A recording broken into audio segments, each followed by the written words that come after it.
बिस्मिल्लाहिर्रहमानिर्रहीम। In the name of Allah, most gracious most merciful. कहूँ कि कोई भी काम शुरू करने से पहले अल्लाह का नाम लेते हैं। आज जो सब्जेक्ट है वो इंग्लिश ग्रामर है, और इंग्लिश ग्रामर में नीचे से शुरू कर देता हूँ ताकि आपको पूरी चीज़ कंप्लीट हो जाए। और सबसे पहले मैं बतला भी चुका हूँ, क्वेश्चन आंसर भी करा चुका हूँ, लेकिन फिर आज मैं रिवाइज कर देता हूँ कि क्वेश्चन नंबर जैसे एक होता है, हाउ मेनी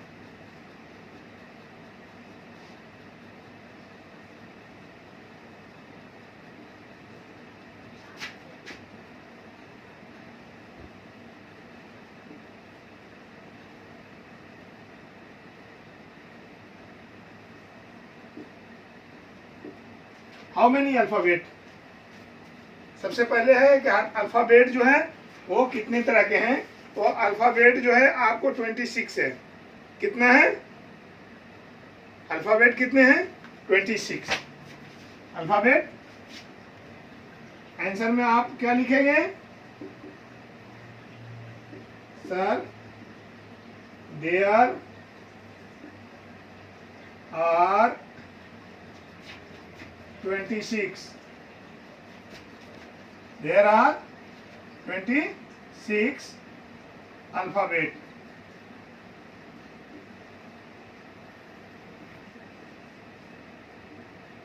ये आंसर हुआ, 26 अल्फाबेट है ना।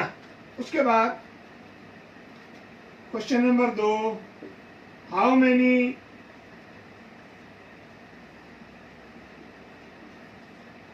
हाउ मेनी मीन्स कितना, how many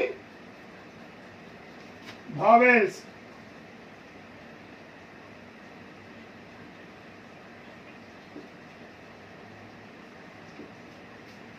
answer, there are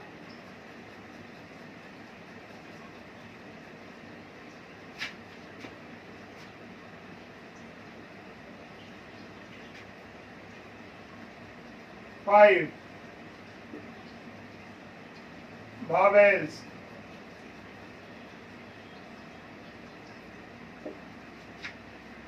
कितने vowels हैं?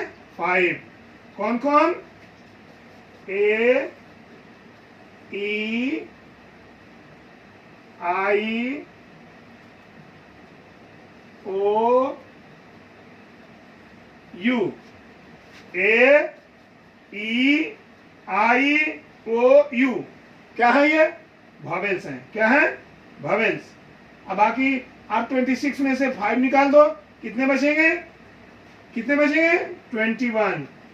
21 क्या हुए? ये कॉन्सोनेंट हुए, कॉन्सोनेंट। 21 क्या हुए? कॉन्सोनेंट हो गए। ये कंप्लीट हो गया।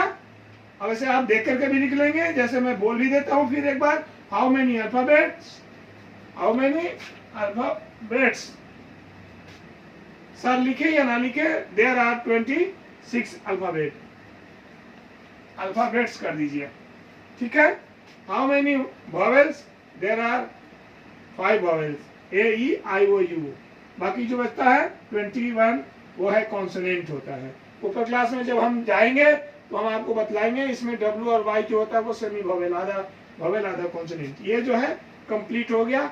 ये जो स्टूडेंट्स हैं वो फर्स्ट क्लास से लेकर के सेकंड क्लास, थर्ड क्लास तक अपना याद कर लें, और ऊपर क्लास वाले नीचे से अभी शुरू से लेकर के अभी जहाँ तक चलेंगे वहाँ तक याद करना पड़ेगा आपको। ये है।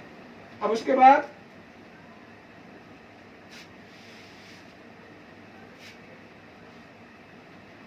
इसके बाद आता है कि what is words.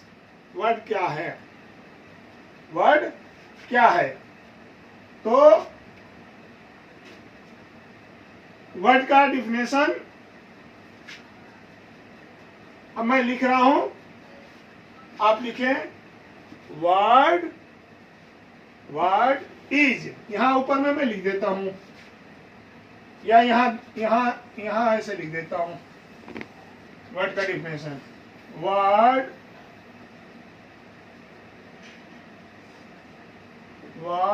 Is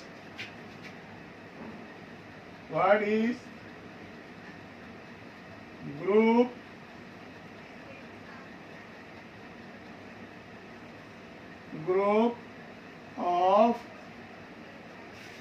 letters that, मतलब यहां अर्थ होता है that का मतलब जो, makes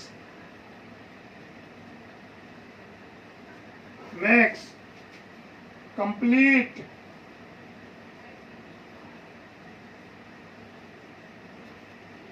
sense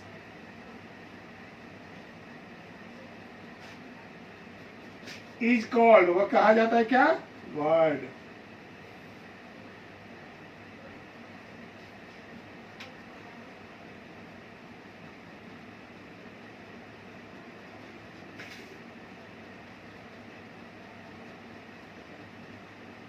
बस यहीं पे याद रखो, word is group of letters that makes complete sense. अब इसी तरह से जब आप सेंटेंस का डिफिनेशन, सेंटेंस की परिभाषा आप याद करेंगे तो यहाँ वर्ड की जगह पर सेंटेंस लिख देंगे। क्या लिख देंगे? सेंटेंस। और सेंटेंस की यहाँ लेटर्स की जगह पर आप वर्ड्स लिखेंगे। क्या लिखेंगे? वर्ड्स। अब यहाँ पर मैं थोड़ा सा इसे कंप्लीट कर देता हूँ ताकि आपको याद है। जैसे वर्ड की जगह पर सेंटेंस रहेगा,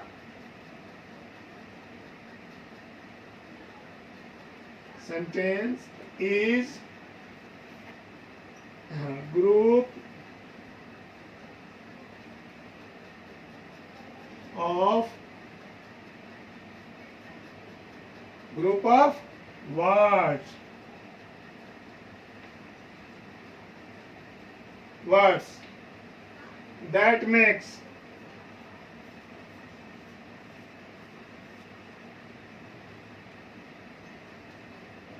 that makes complete sense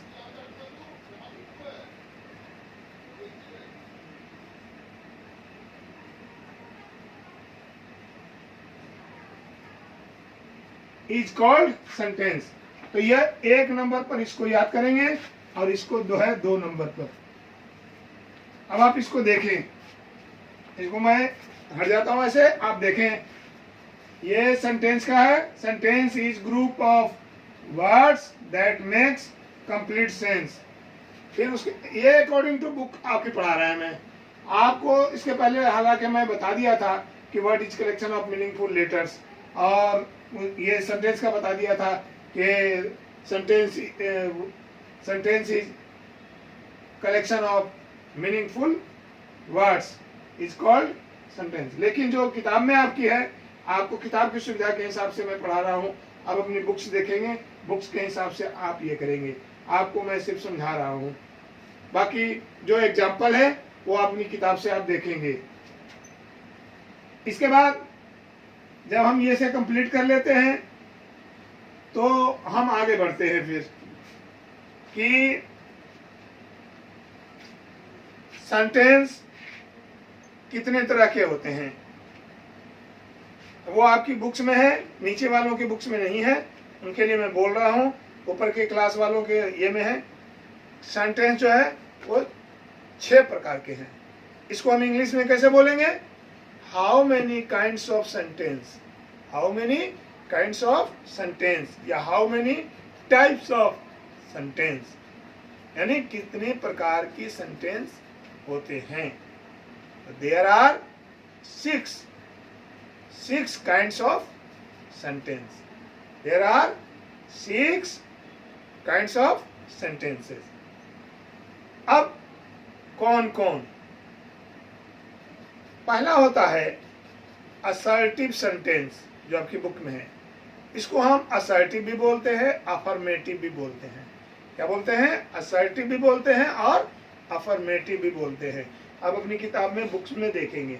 simple सा, जैसे मैं आम खाता हूं, आई ईट मैंगो, या मैं बाजार जा रहा हूं, I am going to market. ये क्या है? सिंपल, इसमें कोई भी नहीं लगा हुआ है, क्या नहीं लगा हुआ है, किसी तरह की कोई नहीं, बिल्कुल simple sentence. It is called affirmative assertive. लेकिन जब कोई सेंटेंस में, जब कोई वाक्य में जो है निगेटिव चिन्ह हो, यानी नॉट हो, I am not going to market, मैं बाजार नहीं जा रहा हूं, वह आम नहीं खाता है, वह he does not eat mango, नहीं लगा हुआ है। ये क्या हुआ? कौन सा सेंटेंस है? निगेटिव। कौन सा सेंटेंस है? निगेटिव। कौन सी वाक्य है? नकारात्मक। That's all. Okay, understand. अब इसके बाद एक नंबर मैंने पढ़ लिया, असर्टिव बोलो या अफर्मेटिव बोलो। दूसरा निगेटिव हो गया। तीसरा जो काइंड्स है सेंटेंस का, वो होता है इंट्रोगेटिव। इंट्रोगेटिव जिसमें प्रश्नवाचक चिन्ह लगा होता है। प्रश्नवाचक चिन्ह कैसे होता है? यूं, ऐसे होता है। जिस वाक्य के आखिर में, अंत में इस तरह से प्रश्नवाचक चिन्ह लगा हो, शुरू में क्या लगा हो, क्यों लगा हो, कहाँ लगा हो, या बीच में क्यों, कहाँ, क्या लगा हो, तो उसको हम क्या बोलते हैं? इंट्रोगेटिव। क्या बोलते हैं? इंट्रोगेटिव। जैसे क्या वह आम खाता है? क्या वह आम खाता है? Does he eat mango? क्या मैं बाजार जा रहा हूं? क्या मैं बाजार जा रहा हूं? क्या मैं बाजार जा रहा हूं? Am I going to market. तो इस तरह से जो है ये। लेकिन जैसे ही अगर कभी कभी ऐसा होता है आपको कि क्या शुरू में नहीं लगा हो और बीच में हो, जैसे मैं क्या आम खाता हूं, तो पहले हम व्हाट करते हैं। व्हाट डज एम, जैसे क्या मैं क्या आम खाता हूं? What do I eat mango? यानी दो तरह से प्रश्नवाचक आते हैं। एक बीच में क्या, क्यों, कहाँ लगा रहता है, और एक शुरू में लगा रहता है। तो जब बीच में लगा होता है तो सबसे पहले उसका हम इंग्लिश लिखते हैं, फिर उसको हम टेंस के हिसाब से जो कर्ता होता है, जो नाउन होता है, जो कर्ता होता है, सब्जेक्ट होता है, उस सब्जेक्ट के अनुसार हम जो भी लगाते हैं, is, are, am, do, does, है ना, तो उसका इस्तेमाल करते हैं। फिर उसके बाद सब्जेक्ट को लिख करके, फिर उसके बाद जो है हम वर्ब को लिखते हैं, वर्ब के बाद जो भी हम ऑब्जेक्ट को लिखते हैं। ये है। लेकिन उतना ज़्यादा लंबा हम करेंगे तो फिर आप हो सकता है कि समझने में परेशानी हो। तो पहले मैं सिंपल सी बात आपको बताता हूँ कि पहला सेंटेंस जो है असर्टिव हो गया, अफर्मेटिव हो गया, दूसरा निगेटिव हो गया जिसमें नहीं हो, और तीसरा वह हो गया जिसमें प्रश्नवाचक चिन्ह लगा हो, जो मैंने अभी क्या शुरू में लगा करके बता दिया और बीच में भी लगा के बता दिया। तो इस तरह से आप इंट्रोगेटिव भी समाप्त हुआ। अब इसके बाद आता है इम्परेटिव। इम्परेटिव क्या होता है? ये आपकी बुक में है, हमें बताने की जरूरत नहीं है, लेकिन फिर इसलिए सब एक्सप्लेन कर रहा हूं ताकि बुक्स में इतनी एक्सप्लेनेशन नहीं है, इतना विस्तृत रूप से आपको नहीं बताया गया है। तो आप किताब जब खोलेंगे तो आपको इन सारी चीजों को दिमाग में बातें आ जाएंगी और आप अंडरस्टैंडिंग आपकी हो जाएगी। तो सबसे पहले इम्परेटिव। इम्परेटिव में क्या होता है? इसमें ऑर्डर दिया जाता है, प्रेयर किया जाता है, रिक्वेस्ट किया जाता है। जैसे अभी मैं आपको एक एग्जांपल आपकी बुक से ही दिखाता हूँ कि आपकी बुक में जो है इस तरह से जो इम्परेटिव सेंटेंस का है वो क्या है। जैसे इम्परेटिव में अभी आपको है कि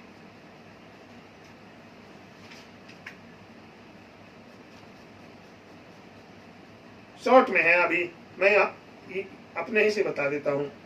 इसमें अभी आपका उतना एक्सप्लेनेशन नहीं दिया है।